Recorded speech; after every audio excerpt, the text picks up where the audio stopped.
Next speaker is Arnold Püstalisak. Merci, Monsieur le Président. Monsieur le Commissaire, en tant que porte-parole du groupe des agriculteurs ici au comité, je vous félicite pour vos propos qui nous ont rapidement fait oublier votre prédécesseur. La Commission est déterminée à veiller à ce que les agriculteurs ne soient pas contraints de vendre systématiquement leurs produits en dessous des coûts de production et prendra des mesures concrètes à cet égard, avez-vous dit dans votre vision. Je pense que c'est une excellente initiative et la proposition de fin d'année de réforme des pratiques commerciales déloyales, j'espère, permettra d'y répondre. En tout cas, nous apporterons notre pierre à l'édifice et il est évident qu'entre le Luxembourg et la Bulgarie, les coûts de production des agriculteurs ne sont pas les mêmes. Et donc, entre la volonté de marché unique et ces coûts de production différents, comment va-t-on répondre à cette difficile interrogation? Voilà. Dernière chose que je voudrais vous dire, c'est au sujet du budget.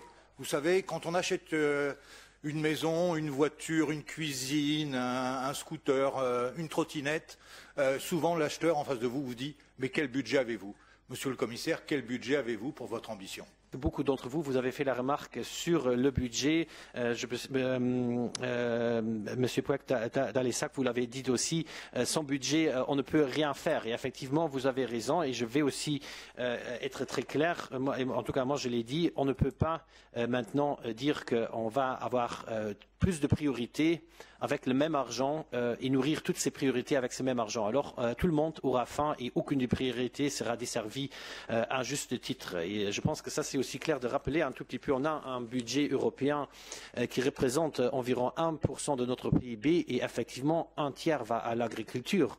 Mais il faut donc, mais de quoi parle-t-on? On parle de 0,3% de notre PIB. C'est assez peu pour être à la hauteur de la tâche. Ensuite, il faut aussi dire que c'est bien plus que juste l'agriculture parce qu'il y a effectivement les PME, comme Norbert Geisen l'a dit, qui transforment après les produits agricoles en d'autres aliments et ça, il faut le tenir en compte. Mais il y a aussi toute une autre économie. Il y a aussi ceux qui produisent les machines pour la production agricole. J'étais aux Pays-Bas et on passe près de la fabrique Lely qui produit toutes les innovations pour l'agriculture.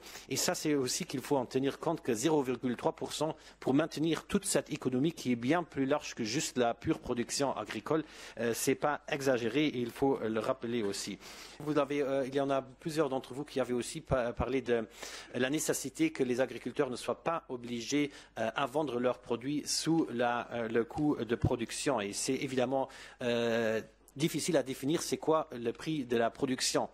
Et le prix de la production va différer d'une ferme à l'autre parce que les unes sont plus efficaces que d'autres et ça va aussi varier d'un État membre à l'autre. Et donc effectivement, là, ce qu'on a fait avec les contrats obligatoires, ce qui est d'ailleurs déjà normalement prévu sous la directive pratique commerciale déloyale, parce que personne ne peut refuser un tel contrat, mais là on le met vraiment à nouveau en exergue et je pense que c'est très très important parce que l'agriculteur sait lui-même ce qu'il a récolté l'année dernière, il sait les prix de ses engrais, de son travail et de la marge de bénéfices qu'il a besoin pour survivre. Donc avec ça, je pense qu'on remédie déjà, et ça c'est effectivement une approche qui tient aussi compte des différences locales aussi. Ce qui est très important, c'est que lorsque les agriculteurs se retrouvent dans des organisations de producteurs, ils ont une autre force de négociation. Et ça aussi, il faut le renforcer. Ça, dans certains États membres, c'est bien utilisé déjà, mais dans d'autres, peut-être pour des raisons historiques, c'est moins bien utilisé. Et je pense qu'on a beaucoup à faire là-dessus.